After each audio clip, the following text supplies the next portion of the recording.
rápidamente comenzamos con la palabra, el cual comienza con una profecía. Y esta profecía es de las que Dios da y a la gente no les gusta.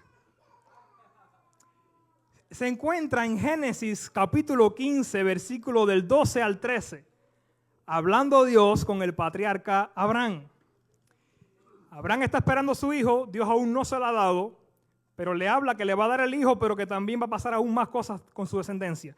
Y dice el versículo 12, mas a la caída del sol sobrecogió el sueño a Abraham.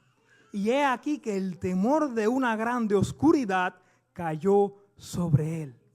Entonces Jehová dijo a Abraham, ten por cierto que tu descendencia morará en tierra ajena y será esclava allí y será oprimida 400 años.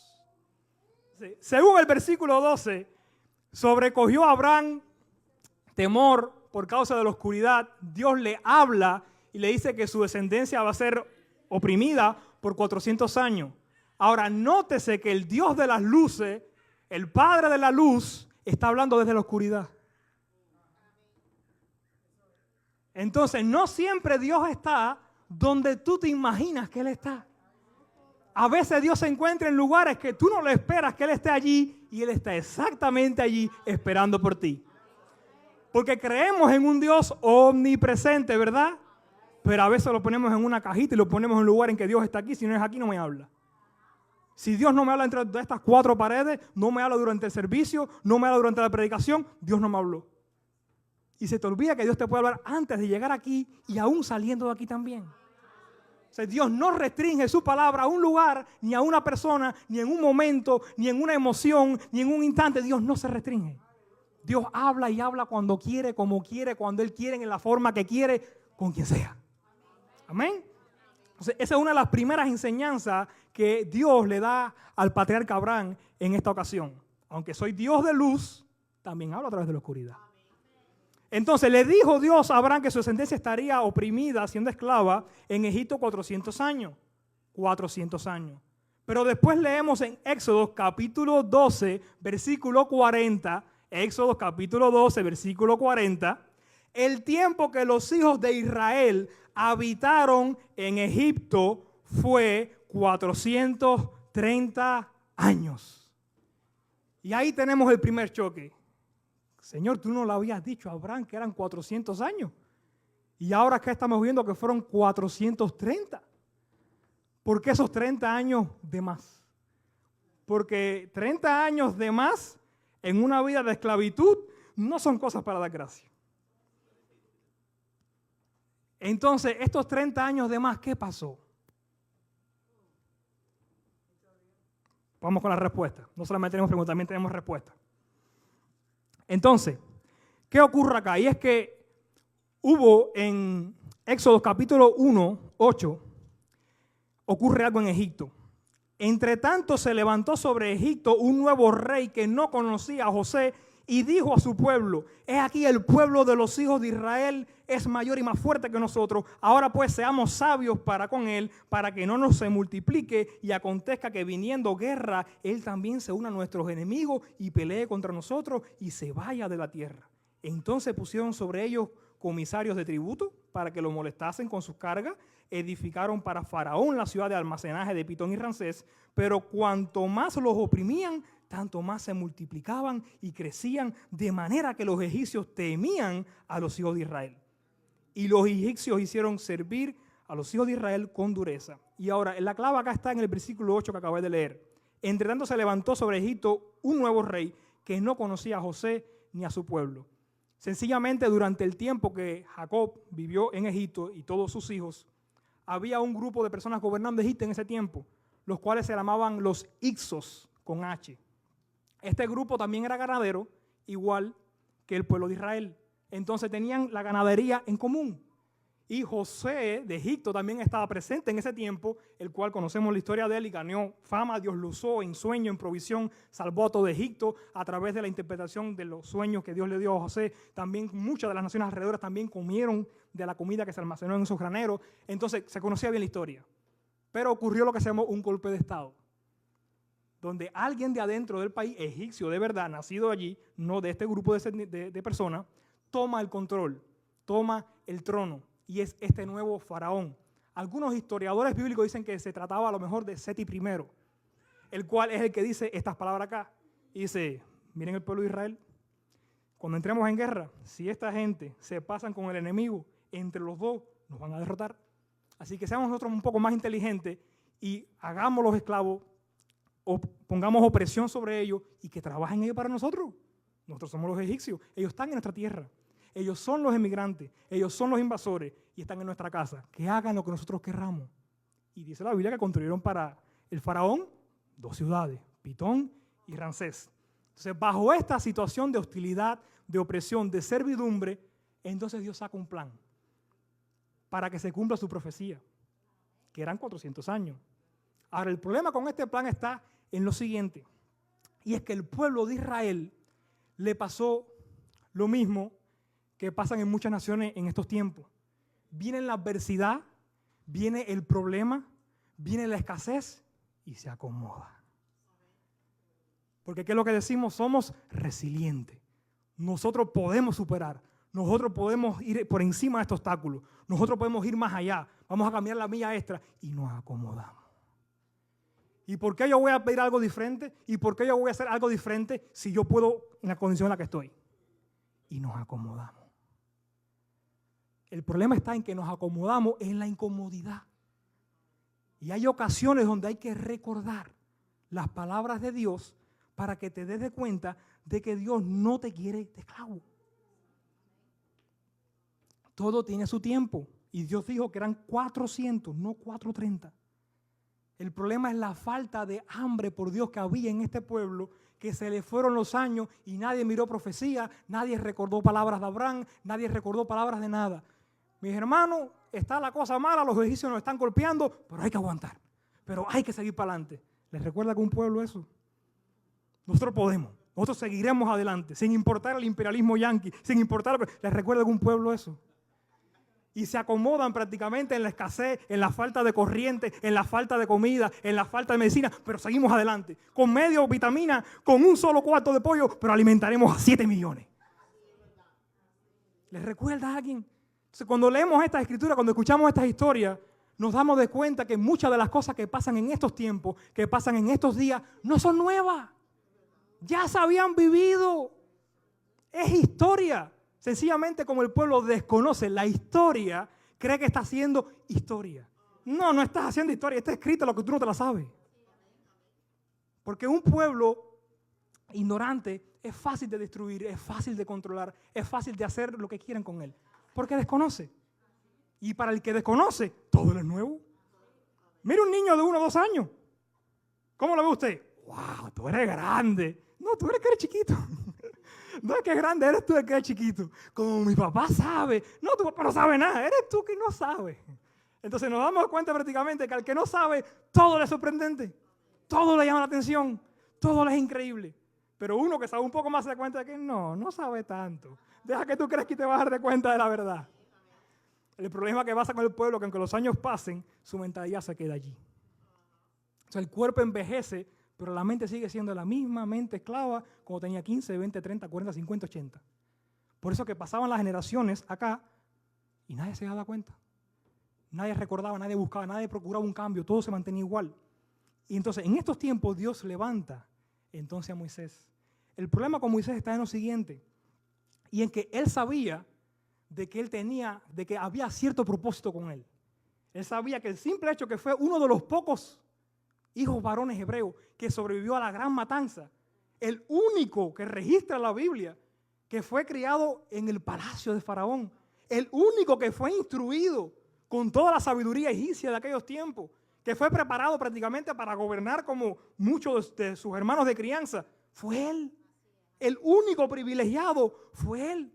Entonces a él no le hacía falta prácticamente que se le apareciera un ángel y le dijera: Moisés, sabes que tengo plan contigo. No. Él sabía de que el simple hecho de ser el único hebreo en el palacio, criado por la hija de Faraón, con todos los privilegios, él ya sabía que algo especial había con él. O sea, hay cosas que tú sabes que no te hace falta que nadie te las diga.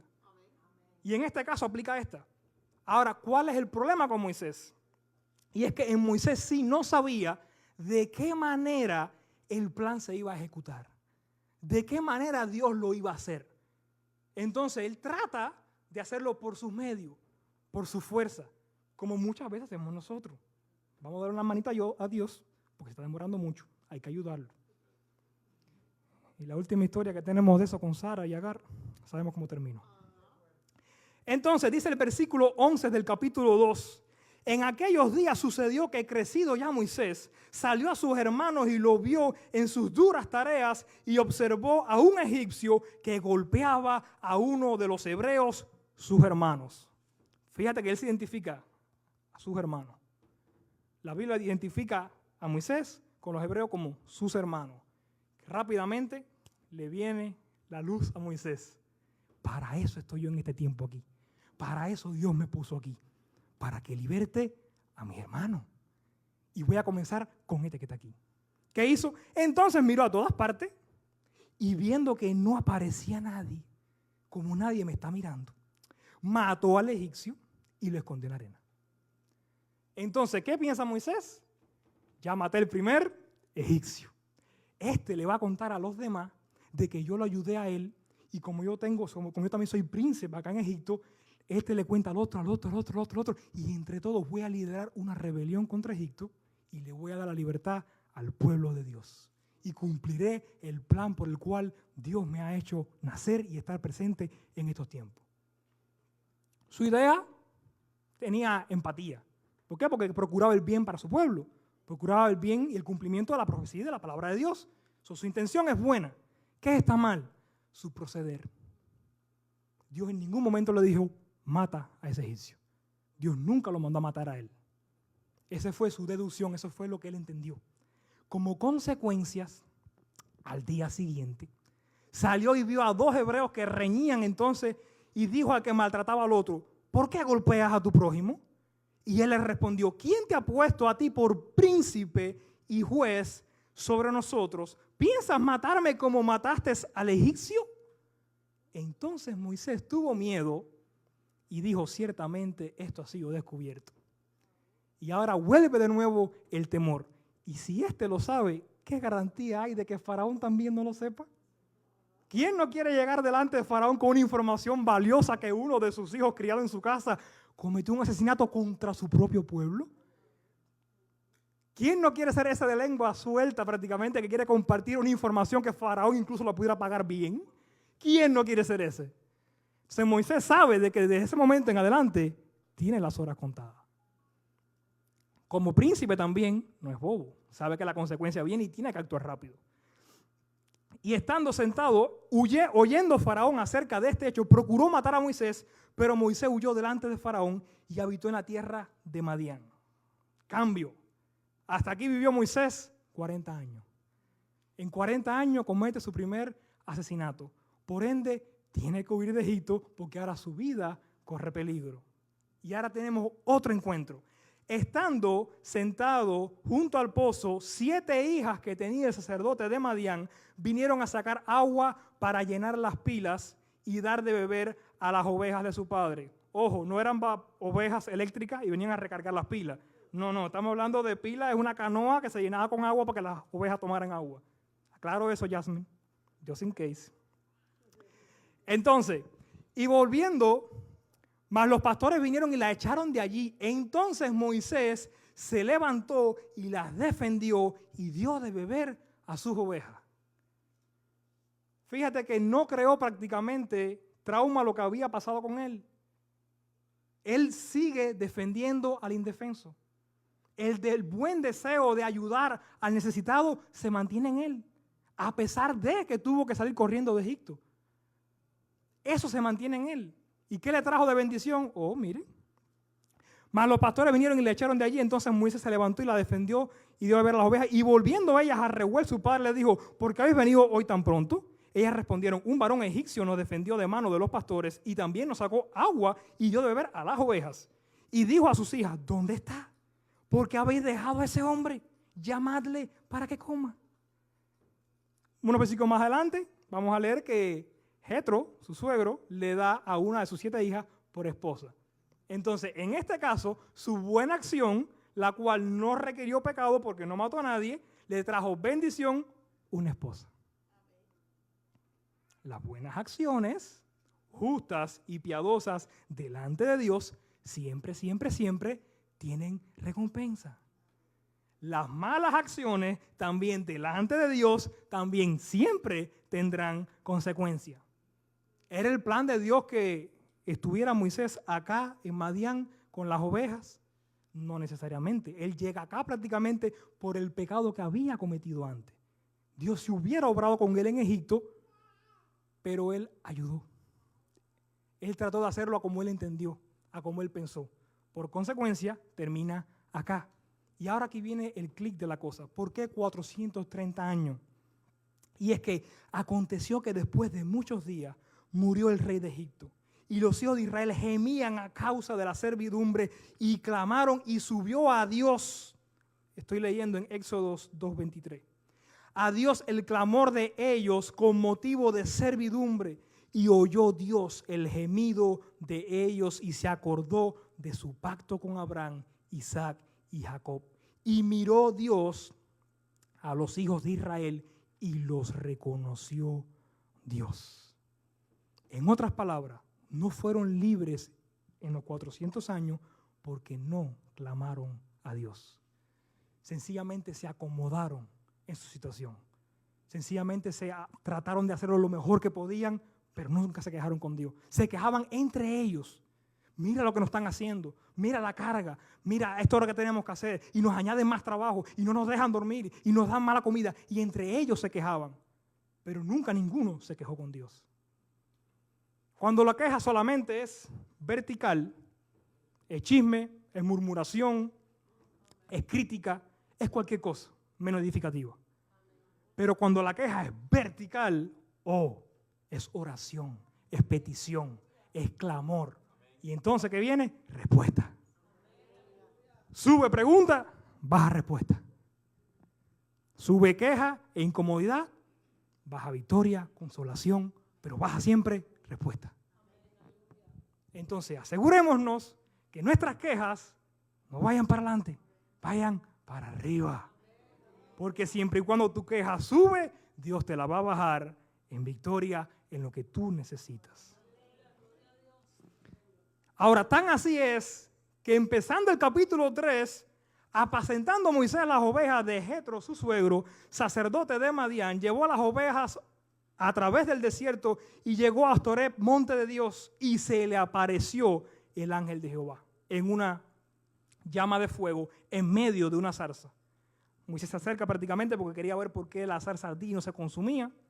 Dios le habla, le dice, no te acerques, quita tu calzado porque el lugar que pisa santo es. Y le dice el Señor, yo soy el Dios de tu padre, Dios de Abraham, Dios de Isaac, Dios de Jacob. Entonces Moisés cubrió su rostro porque tuvo miedo de mirar a Dios. Dijo luego Jehová, bien he visto la aflicción de mi pueblo que está en Egipto y he oído su clamor a causa de sus exactores, pues he conocido sus angustias. Dios no lo sabía de antes. Dios no lo veía de antes. Solamente vino a verlo ahora. No, y no es que Dios lo vea ahora. Es que ahora fue que el pueblo se quejó. Ahora fue que el pueblo clamó. Ahora fue que el pueblo buscó a Dios de verdad. O sea, no es que Dios es sordo, Dios se demora porque quiere. Es porque nosotros nos acomodamos en la situación incómoda y no clamamos a Dios. Y decidimos seguir esperando. Y Dios está con la respuesta ahí. Clámame, búscame. La tengo para ti, pero no me pides ayuda. Estás buscando y refugiándote en tus amigos, en tu finanzas, en las conexiones que tienes. Estás acomodándote, apoyándote en todo lo que tienes alrededor, menos en mí. Cuando te apoyes en mí, entonces yo te voy a responder. Vimos que Dios no demoró nada. Autoseguido, el pueblo clamó, ya Dios se está apareciendo a Moisés allá. Ahora, ¿cuánto tiempo se metió Moisés allá en el desierto? 40 años se metió Moisés con Madián detrás de las ovejas también. ¿Por qué? Porque Moisés no estaba listo. No, probablemente Moisés sí estaba listo ya, pero el pueblo era el que no estaba listo. Y es ahí donde viene el problema. Aunque Moisés hubiese querido, el pueblo no estaba mentalmente listo para dejar Egipto. Aunque él hubiese ido allá, el pueblo no se iba a ir, porque estaban acomodados en su situación actual. Entonces, en este caso, Dios no necesitaba tratar con Moisés, sino esperar a que el pueblo de Israel se diera de cuenta en la condición que estaba viviendo y entonces clamara por salvación y Dios le respondería y lo sacaría de Egipto. Entonces no siempre el tiempo de espera es por culpa nuestra. No siempre es porque estamos haciendo las cosas mal o sencillamente porque Dios se haya olvidado de nosotros. A veces la respuesta demora un poco porque la otra parte de la respuesta no está lista. ¿Por qué no se casan las niñas de 9, 10 y 11 años? Porque todo el mundo entiende de que es una niña, no está lista para matrimonio todavía. Aunque los musulmanes la casen, está mal. Su cuerpo no está listo y su mente tampoco. Entonces, ¿qué entendemos? Bueno, tenemos una edad aproximada, 18 años en adelante, vaya, lo que quiera, ya usted es mayor completo. Antes que eso, aún no. Y acá prácticamente funciona igual. El problema no estaba en Moisés, el problema estaba en el pueblo, que todavía tenía mentalidad cómoda. Pasando trabajo, siendo esclavo, pero cómodamente acostumbrado. Porque por cientos de años hemos estado aquí. Bueno, ¿y planea estar cientos de años más así? Exactamente. Ahora, hay algo que Dios trata con Moisés. Y esta es una de las piedrecitas escondidas de este mensaje. Y es que durante este tiempo que Moisés está acá en Madián, con Jetro, su suegro, de hecho dice la Biblia prácticamente que cuando esto aconteció, acá lo dice, apacentaba a Moisés las ovejas de Jetro, su suegro. Es decir, que le pasó 40 años cuidando a las ovejas a su suegro y nunca prosperó él. Sin embargo, Jacob, 7 años de trabajo, ya tenía ovejas. 7 años más, tenía más ovejas. Salió de su suegro riquísimo. Entonces, ¿por qué Dios prosperó a Jacob y no prosperó a Moisés? Y es que son planes diferentes. El plan con Moisés no era hacerlo rico en ganado, en ovejas y en toda cuanta cosa podía tener. El plan con Moisés sencillamente era, espera a que el pueblo esté listo para que me lo saques de allá. Contigo no hay riqueza, solamente te voy a sostener con lo necesario. Por eso que no se ve prácticamente tanta abundancia de plata ni de oro con Moisés acá con su suegro. Porque el plan no era hacerlo rico, el plan era usarlo para libertar un pueblo. Ahora, ¿quién conoció a él acá? Acá él conoció a un hijo de Jetro, su suegro, el cual no se menciona acá en el relato en Éxodo. Se menciona por allá por números. Por eso que muchos entienden que solamente él tenía 7 hijas, las que se dicen acá. Pero nadie conoce de este hijo que se menciona allá. ¿Y dónde está eso? Eso está en Números 10, 29 al 32. En tu tiempo de espera, Dios pondrá a las personas correctas. Y este fue el que le puso a Moisés. Entonces dijo Moisés a Jobab, hijo de Reuel, madianita, su suegro. En otras palabras, era su cuñado. Nosotros partimos para el lugar del cual Jehová ha dicho, yo os daré, ven con nosotros y te haremos bien. Porque Jehová ha prometido el bien a Israel. Y él le respondió, yo no iré, sino que marcharé a mi tierra y a mi parentela. Y él le dijo, te ruego que no me dejes porque tú conoces los lugares donde hemos de acampar en el desierto y no serás en lugar de ojos.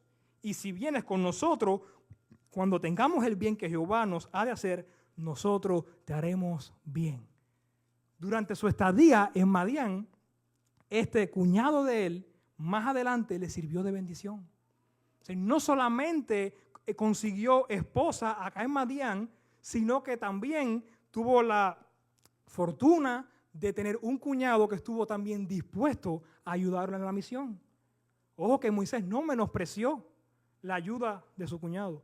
No le dijo en ningún momento, Jehová me es suficiente, regrésate a tu casa, Dios me sobra. No se nos de orgullo. Entendía de que tú conoces bien el desierto. ¿Quién mejor para que me guíe y me diga dónde agarrar y dónde no? Que tú, ven conmigo. Y cuando Dios nos dé la promesa, también vas a ser bendecido igual, pero ayúdame. No solamente esposa, también le dio estrategia, le dio guía. Dios equipó a Moisés con todo.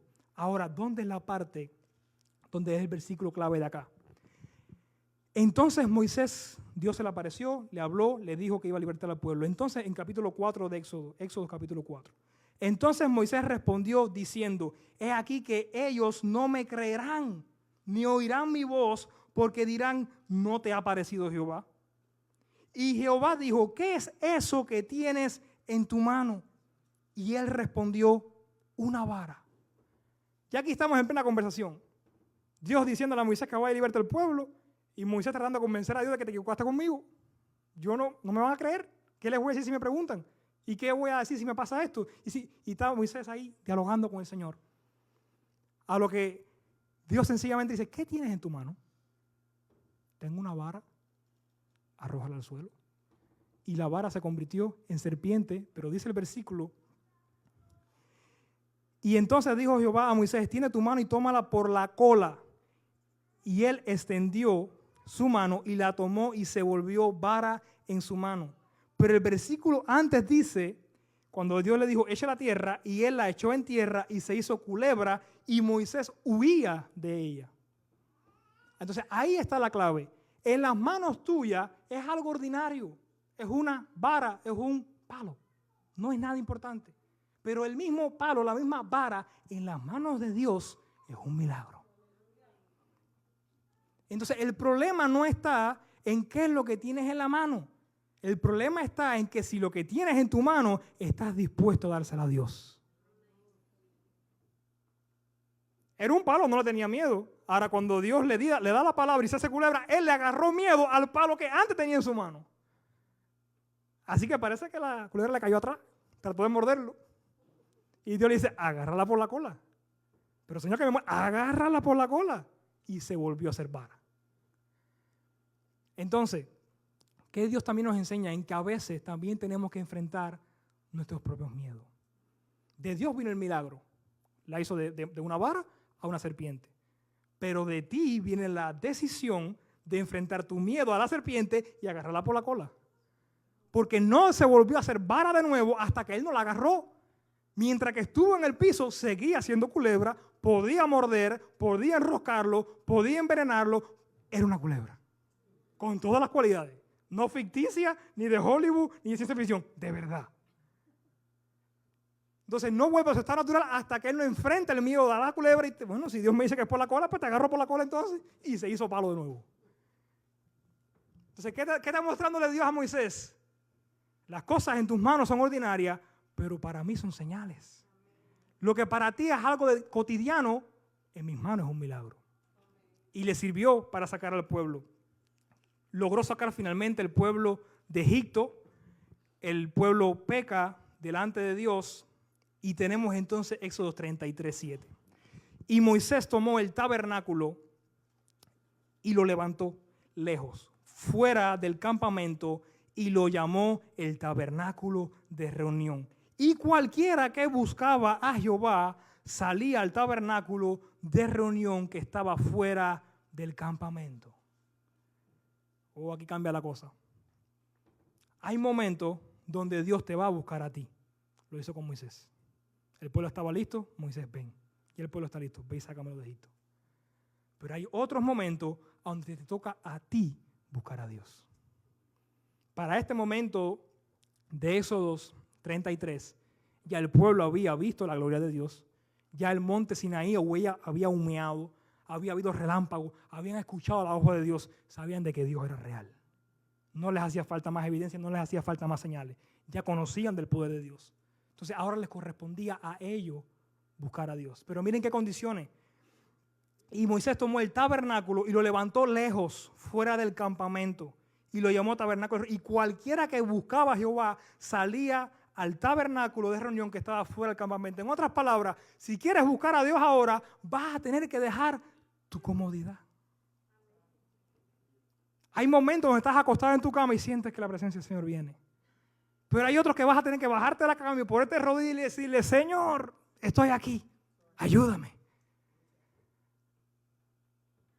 Entonces a veces mucha comodidad te distancia del Señor. Por eso es que Dios permite ciertas situaciones incómodas en nuestra vida para que uno entienda de que, papá, sé que me he alejado, pero aquí estoy de nuevo.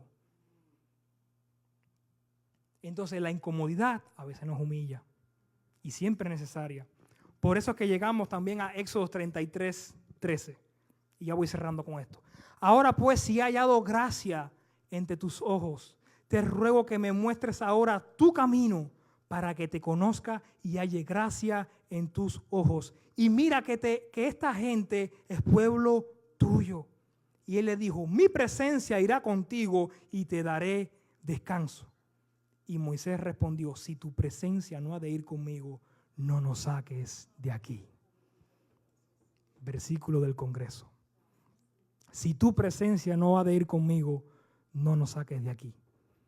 Él vio que con la presencia de Dios, la vara se vuelve culebra. La mano se hace leprosa y vuelve a sanarse. Con la presencia del Señor, el agua se vuelve sangre. Y 10 plagas en Egipto hacen que el corazón más duro del faraón se dobleguen y liberten al pueblo de Dios. Moisés vio que la presencia de Dios hace milagro. Entonces termina prácticamente Moisés diciéndole al Señor: tu presencia vale más para mí que tus ángeles, tus querubines, tus serafines y que toda la gloria de tu creación que tienes en el cielo. Tu presencia me es suficiente.